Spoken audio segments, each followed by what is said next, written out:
ਦਰਸ਼ਕੋ break ਤੋਂ ਬਾਅਦ ਤੁਹਾਡਾ ਸਭ ਦਾ ਨਿੱਘਾ ਸਵਾਗਤ ਹੈ। ਜਿਸ ਤਰ੍ਹਾਂ ਕਿ ਵੀਰਸ ਤੁਸੀਂ ਦੋਨੋਂ ਸੈਗਮੈਂਟ ਵਿੱਚ ਜੋ ਸਿਆਸੀ ਇਸ਼ੂ ਸਨ ਡਾਕਟਰ ਸਾਹਿਬ ਨੇ ਬੜੇ ਹੀ ਆਪਣੇ ਜਿਹੜੇ ਵਿਚਾਰ ਸੀ ਉਹ ਤੁਹਾਨੂੰ ਆਪਣੇ ਸੁਣਾਏ ਔਰ ਐਗਜ਼ਾਮਪਲ ਵੀ ਸੀ ਨਾਲ ਉਹ ਵੀ ਤੁਹਾਨੂੰ ਸਾਡੇ ਦਰਸ਼ਕਾਂ ਨਾਲ ਸਾਂਝੀਆਂ ਕੀਤੀਆਂ। ਇਸ ਸੈਗਮੈਂਟ ਵਿੱਚ ਅਸੀਂ ਆਪਣੇ ਦਰਸ਼ਕਾਂ ਦੀਆਂ ਜੋ ਈਮੇਲਸ ਨੇ ਜਾਂ ਜੋ ਕਮੈਂਟਸ ਨੇ ਉਹ ਆਪਾਂ ਡਿਸਕਸ ਕਰਦੇ ਹਾਂ। ਡਾਕਟਰ ਸਾਹਿਬ ਕੋਲ ਈਮੇਲ ਹੈ, ਅਸੀਂ ਉਸ ਤੇ ਡਾਕਟਰ ਸਾਹਿਬ ਕੋਲ ਵਿਚਾਰ ਸੁਣਦੇ ਹਾਂ। ਜੀ ਡਾਕਟਰ ਸਾਹਿਬ ਕੀ ਕਹਿਣਾ ਚਾਹੋਗੇ? देखो ये लिखत सानू परवेज़ अहमद जी दी आई है क्योंकि असी डिफरेंट जिहड़े नुक्ते तो साडे वीर भैणां लिखदे ने उन्हां नूं असी एंटरटेन करदे हां ताकि सानू पता होए कि की इशू ने जिहड़े बहुत सारे इस सारे मुद्दे नूं लैके किस एंगल तो सोचदे ने। सो इन्हां ने जिथे उन्हां ने साडा जिहड़ा ओह तारीफ कीती है प्रोग्राम दी, Sikh brothers are very intelligent, they are always fair, Sikhs are our brothers, please educate Sikhs about war between Pakistan and India। और ये भी एक फॉरसाइटेड गल हुंदी है कि भी जिस डायरेक्शन च गल जा रही है बेशक एक व्यू ये है कि दोनों न्यूक्लियर ने और इंडिया करेगा तो तबाही होएगी, बट हमेशा तुसी गुड सिनेरियो बैड सिनेरियो जिवें अमेरिकनस प्लान करते हैं तुसी देखते हो कि भी की गलत हो सकता है। सो ਜ਼ਾਹਰ ਹੈ ਵੀ ਉਹਨਾਂ ਨੇ ਵਾਰ ਸਿਨੈਰੀਓ ਦੇ ਵਿੱਚ ਇਸ ਗੱਲ ਨੂੰ ਦੇਖਿਆ ਤੇ ਉਹਨਾਂ ਨੇ ਕਿਹਾ ਕਿ please educate your Sikh brothers about your Sikhs about war between Pakistan and India. This war is not between two countries, this war will be between two Punjabs. ਬਿਲਕੁਲ ਜ਼ਾਹਰ ਹੈ ਕਿ ਜੇ ਅਸੀਂ 1965 1971 ਇਸ ਸਾਰੇ ਨੂੰ ਦੇ ਕਾਰਗਿਲ ਨੂੰ ਛੱਡ ਕੇ ਜਿਹੜਾ ਕਿ ਜ਼ਾਹਰ ਹੈ ਕਿ ਵੀ ਜੰਮੂ ਕਸ਼ਮੀਰ ਦੀ ਹਦੂਦ ਅੰਦਰ ਸੀ, ਸਫ਼ਰ ਦੋਨੋਂ ਪਾਸੇ ਹੀ ਕਰਦੇ ਨੇ ਔਰ ਅਕਸਰ ਅਸੀਂ ਇਹ ਗੱਲ ਕਹਿੰਦੇ ਵੀ ਹੈ ਕਿ ਭਾਈ ਜਿਹੜੀ ਵੀ ਕੋਈ ਫਿਊਚਰ ਦੀ ਲੜਾਈ ਹੈ ਮੁਸਤਕਬਲ ਦੇ ਵਿੱਚ ਉਹ ਰਵਾਇਤੀ ਹਥਿਆਰਾਂ ਨਾਲ ਨਹੀਂ ਹੋਏਗੀ, ਟ੍ਰੈਡੀਸ਼ਨਲ ਵੈਪਨਸ ਨਾਲ ਨਹੀਂ ਹੋਏਗੀ ਔਰ ਇਹ ਮੁਕੰਮਲ ਤਬਾਹੀ ਸਾਡੀ ਸਿਵਲਾਈਜੇਸ਼ਨ ਦੀ ਦੋਨੋਂ ਪਾਸੇ ਹੋਏਗੀ। ਇਸ ਵਾਲੀ ਉਹਨਾਂ ਨੇ ਇਸ਼ਾਰਾ ਕੀਤਾ। ਫਿਰ ਉਹਨਾਂ ਨੇ ਕਿਹਾ ਕਿ ਵੀ you have also analysed on an Indian BJP and Hindu RSS war and some ਹੁਣ ਮਤਲਬ ਇਹ ਹੈ ਕਿ ਵੀ ਉਹ ਚਾਹੁੰਦੇ ਨੇ ਕਿ ਵੀ ਤਬਾਹੀ ਹੋਏ ਔਰ ਇਹ ਗੱਲ even Harbakhsh Singh lieutenant general Harbakhsh Singh ਜਿਹੜੇ 65 ਦੀ ਵਾਰ ਵੇਲੇ ਵੈਸਟਰਨ ਕਮਾਂਡ ਨੂੰ ਕਰ ਰਹੇ ਸੀ, ਇੱਕ ਸਟੇਜ ਤੇ ਉਹਨਾਂ ਦੇ ਵੱਡਾ ਜਿਹੜਾ ਚੀਫ ਸੀ ਉਹਨੇ ਕਿਹਾ ਕਿ ਫੌਜ ਤੁਸੀਂ ਬਿਆਸਾ ਦੇ ਔਰਾਰ ਲੈ ਆਓ, ਅੰਮ੍ਰਿਤਸਰ ਗੁਰਦਾਸਪੁਰ ਜਿਹੜਾ ਉਹ ਖਾਲੀ ਕਰ ਦਿਓ, ਬਟ ਹੀ ਇਨਸਿਸਟਡ ਕਿ ਵੀ ਨਹੀਂ ਅਸੀਂ ਇਹ ਨਹੀਂ ਛੱਡਣਾ ਹੈ। ਸੋ ਉਦੋਂ ਵੀ ਇਹ ਗੱਲ ਸਾਹਮਣੇ ਆ ਰਹੀ ਸੀ ਕਿ ਵੀ ਇਹਨਾਂ ਨੇ ਉਸ ਖਿੱਤੇ 'ਚ ਖੁਦ ਬੰਬਾਰੀ ਕਰਕੇ ਪਾਕਿਸਤਾਨ ਦੇ ਖਾਤੇ 'ਚ ਪਾਣਾ ਸੀ ਔਰ ਮਾਝਾ ਜਿਹੜਾ ਸਾਰਾ ਅੰਮ੍ਰਿਤਸਰ ਗੁਰਦਾਸਪੁਰ ਫਿਰੋਜ਼ਪੁਰ ਜ਼ਿਲ੍ਹਿਆਂ 'ਚ ਸਿੱਖ ਜਿਹੜੇ ਨੇ ਉਹ ਡਿਸਟਰੋਏ ਕਰ। ਔਰ ਇਹੀ ਗੱਲ ਈਵਨ ਜੂਨ 84 ਤੋਂ ਬਾਅਦ ਵੀ ਆ ਰਹੀ ਸੀ ਕਿ ਇੰਦਰਾ ਗਾਂਧੀ ਜੰਗ ਚਾਹੁੰਦੀ ਸੀ ਪਾਕਿਸਤਾਨ ਨਾਲ ਔਰ ਉਸ ਬਹਾਨੇ ਨਾਲ ਇਹ ਸਿੱਖ ਪੋਪੂਲੇਸ਼ਨ ਦੇ ਉੱਤੇ ਹੀ ਬੰਬਾਰਡਮੈਂਟ ਕਰਕੇ ਔਰ ਇਹ ਉਹਨਾਂ ਨੂੰ ਪਾਕਿਸਤਾਨ ਦੇ ਖਾਤੇ 'ਚ ਪਾ ਕੇ ਜਿਹੜਾ ਉਹ ਸਾਰੇ ਨੂੰ ਜਿਹੜਾ ਉਹ ਪੂਰਾ ਖਤਮ ਕਰਨਾ ਚਾਹੁੰਦੇ ਸੀ, ਹਾਲਾਂਕਿ ਉਹਦੀ ਮਨਸ਼ਾ ਪੂਰੀ ਨਹੀਂ ਹੋਈ।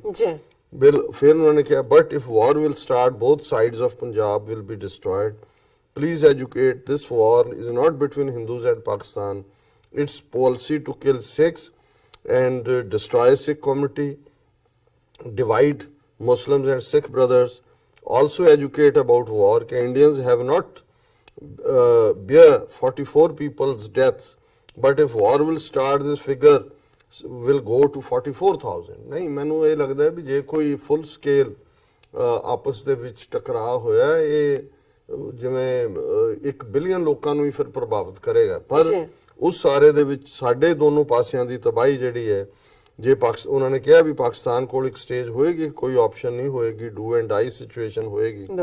ਫਿਰ ਉਹਨਾਂ ਨੇ ਜਿਹੜਾ ਐਂਡ ਦੇ ਵਿੱਚ ਕਿਹਾ, ਫਿਰ ਉਹਨਾਂ ਨੇ ਕਿਹਾ I pray to God to save both nations Muslims and Sikhs.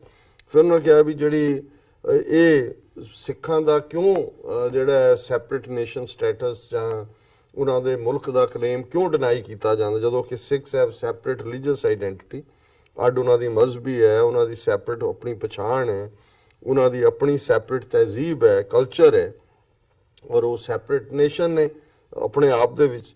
We are clearly supporting Khalistan because I think it is also incomplete agenda of map like Kashmir ਔਰ ਕਿ ਵੀ ਜਿਵੇਂ ਕਸ਼ਮੀਰ ਦੇ ਅਨਫਿਨਿਸ਼ਡ ਹੈ ਇਵੇਂ ਹੀ ਸਿੱਖਾਂ ਨੂੰ ਅੰਗਰੇਜ਼ਾਂ ਨੇ ਇਹਨਾਂ ਦੇ ਹਵਾਲੇ ਕਰਕੇ ਇੱਥੋਂ ਨਿਕਲ ਗਏ। ਸੋ ਅਸੀਂ ਇਹਨਾਂ ਦਾ ਪਰਵੇਜ਼ ਅਹਿਮਦ ਜੀ ਦਾ ਬਹੁਤ ਬਹੁਤ ਸ਼ੁਕਰੀਆ ਅਦਾ ਕਰਦੇ ਹਾਂ ਔਰ ਅਸੀਂ ਸਮਝਦੇ ਹਾਂ ਵੀ ਇਹ ਇੱਕ ਇੰਪੋਰਟੈਂਟ ਪਾਰਟ ਹੈ ਜਿਹੜਾ ਸੋਚਣ ਵਾਲਾ ਹੈ ਕਿ ਭਾਈ ਇਹ ਜਿਹੜੀ ਤਬਾਹੀ ਹੈ ਇਹ ਫਿਰ ਸਾਡੀ ਮੁਕੰਮਲ ਤਬਾਹੀ ਹੋਏਗੀ ਕਿਸੇ ਵੀ ਜੰਗ ਦੀ ਔਰ ਇਸ ਤੋਂ ਸਾਡੇ ਲੋਕਾਂ ਨੂੰ ਖਬਰਦਾਰ ਹੋਣ ਦੀ। ਜੀ ਡਾਕਟਰ ਸਾਹਿਬ, ਮੈਂ ਜੋ ਸਾਡੇ ਦਰਸ਼ਕਾਂ ਦੇ ਫੇਸਬੁੱਕ ਜੋ ਮੈਸੇਜ ਨੇ ਉਹਨਾਂ ਵਿੱਚ ਜੋ ਸਾਨੂੰ ਉਹਨਾਂ ਨੇ ਫਤਿਹ ਬੁਲਾਈ, ਅਸੀਂ ਸਾਂਝੀ ਫਤਿਹ ਬੁਲਾਉਂਦੇ ਹਾਂ। ਵਾਹਿਗੁਰੂ ਜੀ ਕਾ ਖਾਲਸਾ, ਵਾਹਿਗੁਰੂ ਜੀ ਕੀ ਫਤਿਹ। ਔਰ ਤੁਹਾਡਾ ਸਭ ਦਾ ਬਹੁਤ ਬਹੁਤ ਸ਼ੁਕਰੀਆ ਅਦਾ ਕਰਦੇ ਹਾਂ ਸਾਨੂੰ ਲਿਖਣ ਦਾ।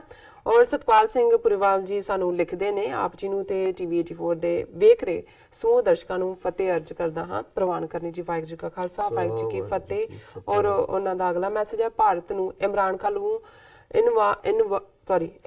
ਖਾਨ ਵੱਲੋਂ ਇਨਕੁਆਰੀ ਦੀ ਆਫਰ ਸਵੀਕਾਰ ਕਰਨੀ ਚਾਹੀਦੀ ਹੈ। ਸੈਯਦ ਅਫਤਾਬ ਅਹਿਮਦ ਸਾਹਿਬ ਲਿਖਦੇ ਨੇ, ਕਸ਼ਮੀਰ ਇਜ਼ ਫਰੀडम फाइटर ਨਾਟ ਏ ਅੱਤਵਾਦੀ, ਖਾਲਸਾ ਜ਼ਿੰਦਾਬਾਦ ਉਹਨਾਂ ਨੇ ਕਿਹਾ।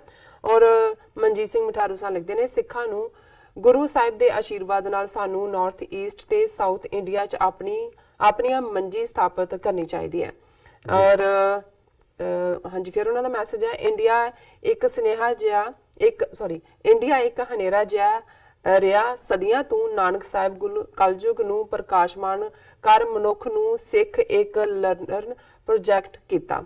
ਫਿਰ ਉਹਨਾਂ ਦਾ ਮੈਸੇਜ ਹੈਗਾ ਕੁਝ YouTube ਮੈਸੇਜ ਨੇ ਜੀ। ਉਸਮਾਨ ਕਬੀਰ ਕਹਿੰਦੇ ਨੇ, Pakistan has completed the construction work of Kartarpur corridor from 40 to 50%. India has just marked the land. I think Pulwama attack is on Kartarpur corridor. What do you think?